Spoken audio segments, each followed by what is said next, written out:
Hello everyone. So today we'll discuss about the dynamic password schemes. So two of the main problems with the passwords are vulnerability, which can be quite easy to steal, and the repeatability, that once stolen they can be reused. A dynamic password scheme is also often refers to an one-time password scheme. Preserves the concept of password but greatly improves its security by limiting the exposure of the password, thus reducing the vulnerability. Using the password to generate dynamic data that changes on each authentication attempt, thus preventing the repeatability. So, idea behind the dynamic password schemes. A dynamic password scheme uses a password function rather a password. A claimant is a human user wants to authenticate to a device, such as an authentication server. Then the user inputs some data into the function to compute a value that is sent to the devices. There are thus two components that we need to specify. The password function, since this function is cryptographic algorithm, it is usually implemented on a smart token. In the example, we will assume that this is a smart token with an input interference that reassembles a small calculator. The input we want the user and the devices to agree on the input to the password function, the result of which we will be used to authenticate the user.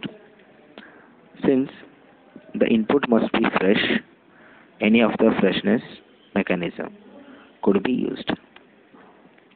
All of these techniques are developed in a different commercial devices, namely clock-based, sequence numbers, and nonce-based.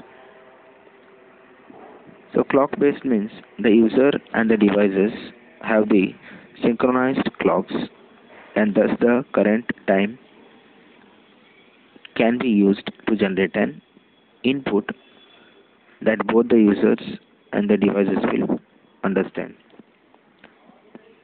So sequence numbers means the users and the device both maintain the synchronized sequence numbers. Nonce-based means the devices randomly generated a number known as a challenge and sends it to the user, whose computer who computes a cryptographic response.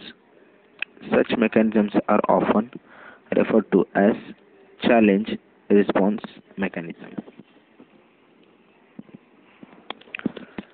So we'll see an example for the dynamic password scheme.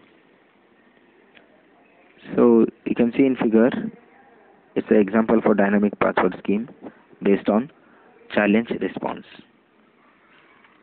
The server randomly generates a challenge and sends it to the user. It is possible that the user first send a message to the server requesting that the server send them a challenge. The user authenticates themselves to the token using the PIN.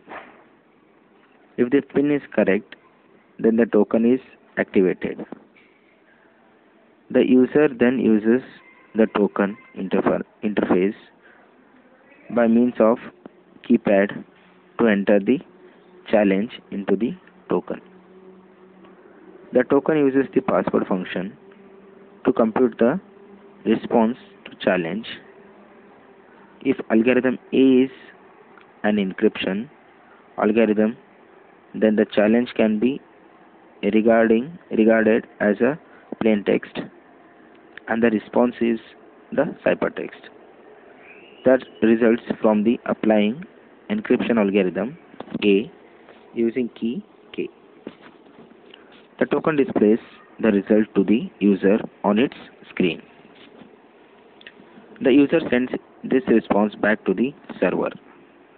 This step might be involves the user reading the response of the screen of the token and they trying it into computer that is being used to access the authentication server.